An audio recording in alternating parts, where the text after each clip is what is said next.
Ассаламу алейкум, дорогие братья и сестры. В эфире программа «Исламский мир» и я, ее ведущий Магомед Сунцаев. Эта телепрограмма расскажет вам о религии ислам и мусульманских общинах в разных странах и регионах Российской Федерации. Вот уже тысячи лет, как наши предки впервые познакомились с религией ислам. С тех пор на Северном Кавказе ислам закрепился основательно. Сегодня мы с вами отправимся в братскую Кабардино-Балкарскую республику и познакомимся с мусульманами, которые там проживают.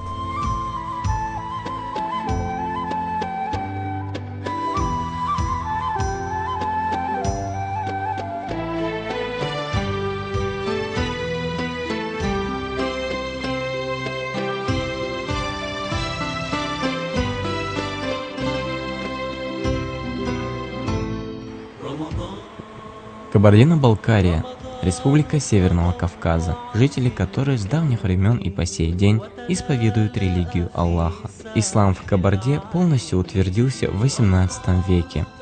Поначалу ислам проник главным образом в среду знати, остальная часть населения приняла его несколько позже.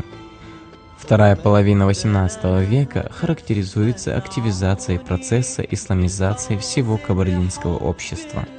В этот период в Кабарде расширяют свою деятельность миссионеры, проповедовавшие религиозные идеи. В Балкарию же ислам проник довольно рано.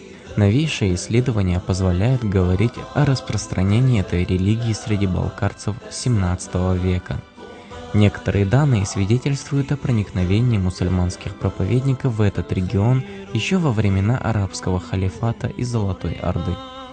К началу XIX века кабардинцы и балкарцы, как и другие народы Северного Кавказа, исповедовали ислам суннитского направления. Распространение ислама произошло преимущественно мирным путем. Ислам утвердился постепенно, гармонично сливаясь с местными традициями и обычаями, нормами общественного права, так называемого адата. Во второй половине XIX – начале XX веков ислам в Кабарде и Балкарии развивается вглубь. Строятся новые мечети, при которых действуют медресе, где обучают чтению Корана и арабскому письму. Ислам способствовал развитию грамотности и постепенному формированию общественной письменной культуры кабардинцев и балкарцев.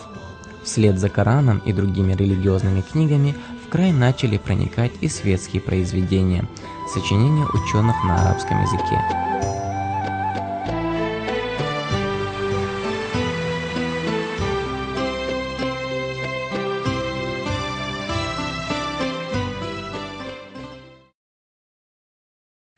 С установлением советской власти государство начало осуществлять политику искоренения всякой религии. В конце 20-х годов происходит вытеснение религиозных традиций на Северном Кавказе и в Кабардино-Балкарии, в первую очередь мусульманских, так как в это время 90% населения исповедовали ислам. Политика насаждаемого атеизма продолжалась вплоть до середины 80-х годов 20 века, и она в значительной степени подрубила корни религии, в том числе и ислама. Однако, несмотря на репрессивные меры, религиозная жизнь сохранилась, и с 1970-х годов отмечается смягчение религиозной политики, которое произошло в ответ на активизацию мусульманского населения, требующего либерализацию этой сферы. В конце 80-х, начале 90-х годов религиозная жизнь в СССР коренным образом меняется, что было связано с созданием в стране новой законодательной базы в области свободы совести и деятельности религиозных объединений. В обществе начали восстанавливаться почти забытые духовные ценности. С конца 80-х годов в Кабардино-Балкарии наблюдалось возрождение ислама. За период с 1990 по 2000 года было построено около 100 мечетей, в основном на средства верующих. Финансовая помощь также была оказана арабскими странами и Турцией. К 2007 году в Кабардино-Балкарии уже действовали 132 мечети и 5 находились на стадии строительства. Мечети есть практически во всех селах региона.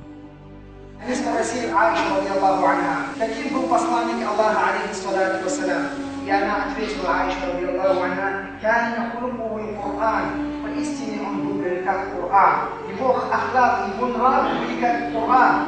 И поэтому простой замечательно, что увидели много Корана, но мало кто читает. Это нам стыд. И поэтому Коран не должен читать, мы должны его оживлять в себе своими благими нравами, теми законами, которые Аллах Субханаху ва Тааля нам спасал. От Ибн Мас'уда, ради Аллаху анху, приводится хадис. Если вы хотите знания, то займитесь Кораном. Поистине в ней есть знания тех, кто был в начале, и тех, кто был в конце. Тот, кто будет в конце. Тут имеется в виду тех, кто был в начале, имеется в виду от Адама алейхиссалям и все послания. А в конце это имеется в виду перед судным днем, какие будут болезни, какие. Все это описывается в Коране. И поэтому Ибн Мас'уд говорит, смотрите, Коран, учите Коран, оттуда вы возьмете питание и снаряжение для будущего. И будете брать то, что опыт прошлого. Вместе с Возрождением началась религиозная деятельность духовенства республики, которая продолжается и по сей день. По словам муфтия Кабардино-Балкарии Дзасежева Хазрат Али, основной акцент духовное управление мусульман делает на молодое поколение.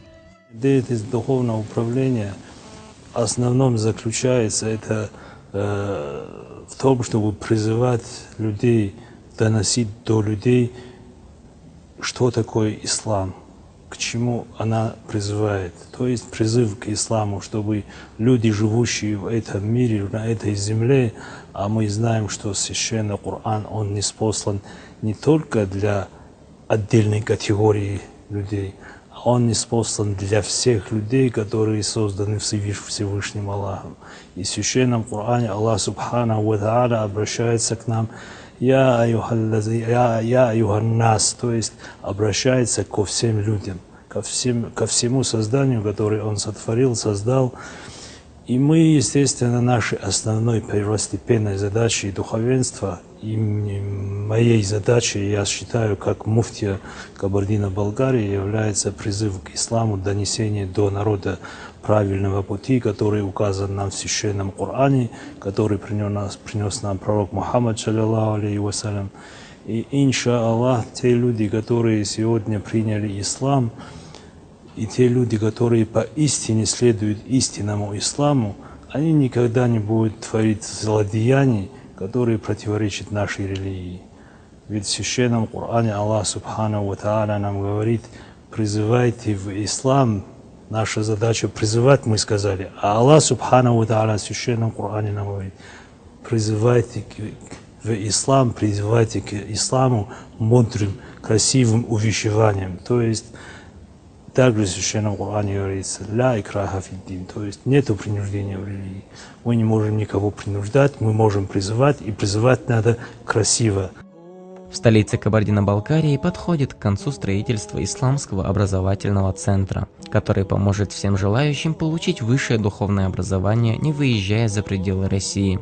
Первый камень и фундамент нового учебного заведения был заложен 2 года назад. На 5 гектарах в пойме реки Нальчик будут располагаться административные здания Духовного управления мусульман Кабардино-Балкарии, учебный корпус университета, ректорат, библиотека и общежитие, а также новая мечеть, которая сможет вмещать до 5000 верующих. И еще 3 гектара планируется отвести под культурную зону. Экскурсию по строящемуся комплексу для нас провел ректор Кабардино-Балкарского исламского университета имени Абу Ханифы Шарафуддин Чочаев. Как вы сами видите, внутренние коммуникации уже сделаны, побелка, окраска, плитку положили, все сделали. То есть здание находится уже на стадии завершения, да? Буквально месяца 2-3 работы, и они могут сдать. Наружные коммуникации еще не сделали, а так внутренние, вот видите, все уже, проводки, отопление, все сделано, почти готово здание. Отсюда уже начинается у нас учебный корпус, первый этаж. Вот здесь справа у нас будет мини-типография, где мы можем свои брошюрки учебные тетради издавать и раздавать своим студентам. Душевые кабины для студентов, наверху спортзал, оттуда на лифте спускаются и здесь переодеваются в душевые кабины после физического спорта.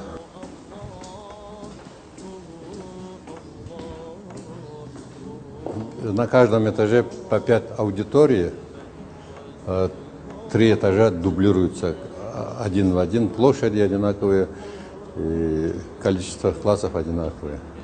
То есть, если на будущее какие-то факультеты будем открывать, на каждом этаже отдельный факультет может располагаться.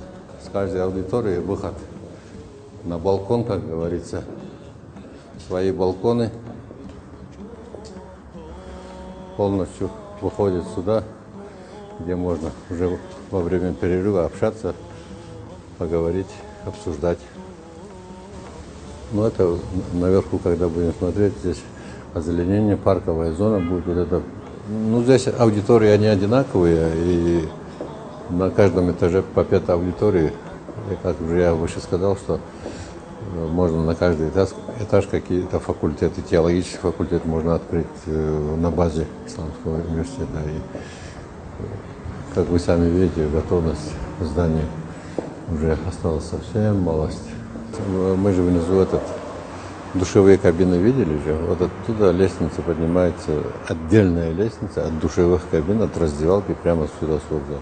Мечеть, когда поставят, только отсюда уже кроме мечети ничего не будет видно. Этот комплекс с нетерпением ждет молодежь республики, так как Исламский университет имени Абу Ханифы, который возглавляет Шарафуддин Чучаев, может вобрать в себя только 150 студентов. Остальным приходится уезжать в исламские страны, чтобы получить религиозное образование. В университете имени Абу Ханифы обучают по 36 дисциплинам, 12 из которых светские.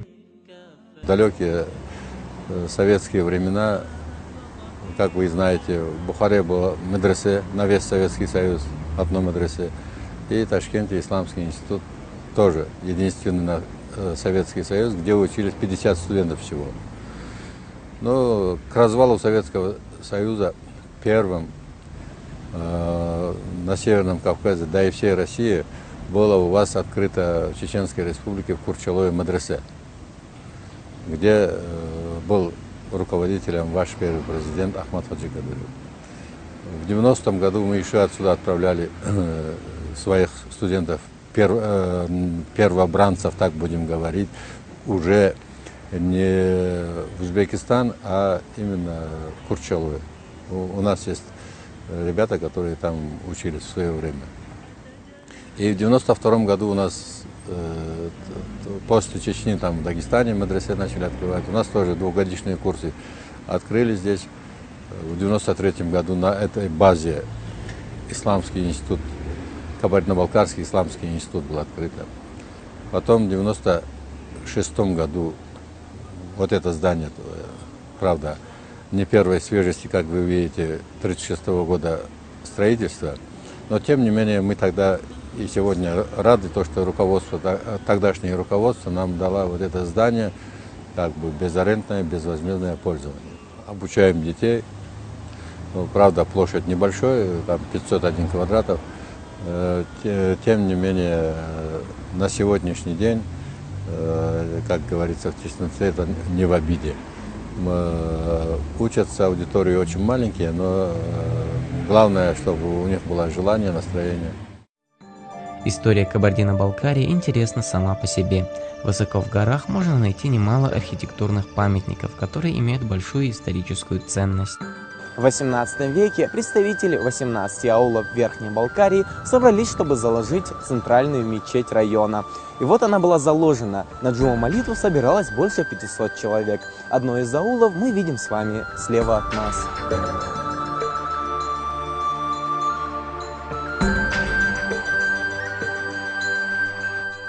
Стены и фундамент мечети возведены из природного камня и известняка с использованием яичного желтка. Этот способ производства строительного раствора характерен для древних народов Северного Кавказа. Благодаря этому уникальному методу многие исторические сооружения сохранились до наших дней.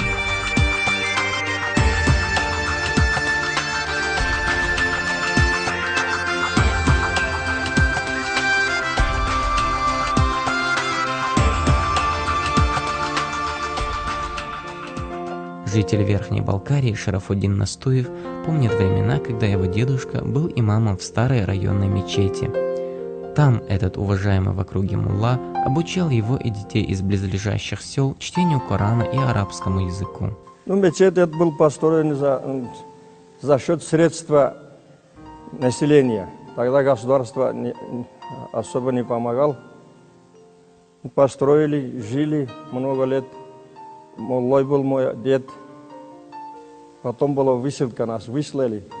После этого, что мы были в Казахстане, страдали, приехали. Когда приехали, тогда опять начали возрождать. Мой отец и остальные старики все ходили, молились. Мы тоже видели, пацанами бегали за ними, как они молились. Мы тоже вроде старались делать, как что они делают. Потом, после этого, в 92-м году начали вот эту центральную мечеть строить. Построили, и государство тоже помогло, другие крупные эти бизнесмены тоже помогли. Село тоже собрал свои средства. Построили вот эту вот мечеть. Теперь вот ходим, делаем намаз, молимся Богу, благодарим Бога, живем. Время идет. В селах Кабардино-Балкарии появляются новые мечети. Но история, полная трудностей и борьбы за сохранение религии Аллаха, оставила глубокий отпечаток на лицах этих стариков. Здесь ты по-настоящему понимаешь, ислам – это жизнь, своеобразная, нелегкая, но благословенная для человека.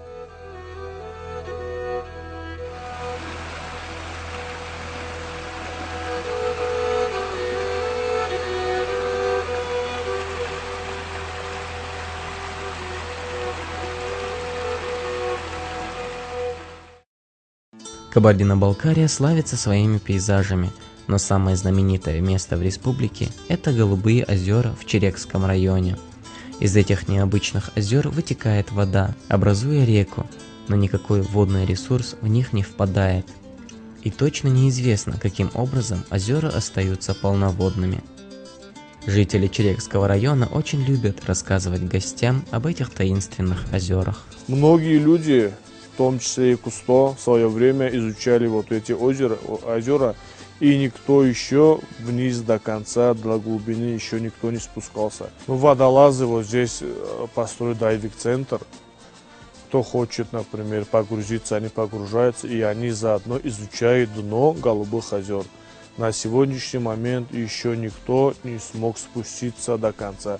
Которые спускались, говорят, начиная с Кусто, говорят, многие водолазы говорят, что если спускаешься, она винтообразно идет вниз, и давление ужасное, говорит, под давлением. Вот нету на сегодняшний момент такой аппаратуры, таких костюмов, которые могут выдержать то давление. И по этой причине они не могут до конца спуститься до дна. В Голубые озера ниоткуда ничего не впадает, но вытекает огромная река. Вот чудо Голубых озер. Вода обладает свойством, как она не замерзает. Вот тут есть сера, и она вот прозрачная, она чистая, и она голубая. Вот из-за этого его назвали Голубыми озерами. Если так посмотреть, в хорошая ясная погода, то можно как бы на глубине 20-30 метров разглядеть, что там происходит. Зимой и летом вот, температура одна, плюс 9,3. В Кабардино-Балкарии проживает около 1 миллиона человек, но население неоднородно. Можно встретить людей разной национальности. Сюда приезжают учиться студенты не только из соседних регионов, но и из разных стран. Арзби Шоно – один из таких студентов, который поступил в Кабардино-Балкарский медицинский институт еще в 2007 году. Сначала, окончив 12 классов школы в Иордании, я решил, что надо поступить на медицинский, это была мечта детства. И решил, что поближе к нашему большому дому на Кавказ, приехал сюда в Нальчик. Сейчас вот 6-й курс, подводим итоги. Люди здесь очень добрые, очень как кавказцы. Я являюсь потомком мухаджиров, переселенцев, чеченцев, которые уехали еще в 1859 году. Я сам чеченец, гражданин Иордании. И я считаю, что этому порочному кругу 150-летнему пора уже замкнуться. И очень хочу, и с детства моя мечта, приехать обратно в Чечню, дай Бог. Это мечта каждого чеченца, кто за границей. Может, вы здесь это не понимаете, как вы являетесь. Вы дома у себя, а мы, которые за границей росли, это для нас просто как... У любого спросишь, чего больше на свете хочешь, больше всего на свете, он скажет, дай Бог, хочу поехать. Самое прекрасное место для человека – это Родина. И кабардинцы вместе со своими братьями-балкарцами могут гордиться своей.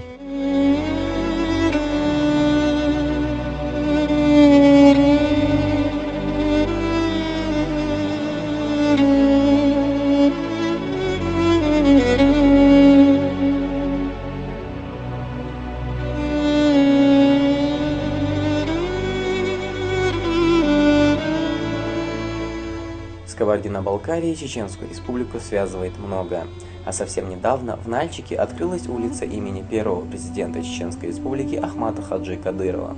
Одна история, одна религия. Этого хватает для того, чтобы называться братьями. С вами был Магомед Сунцаев. До новых встреч. Ассаламу алейкум ва рахматуллахи ва баракатух.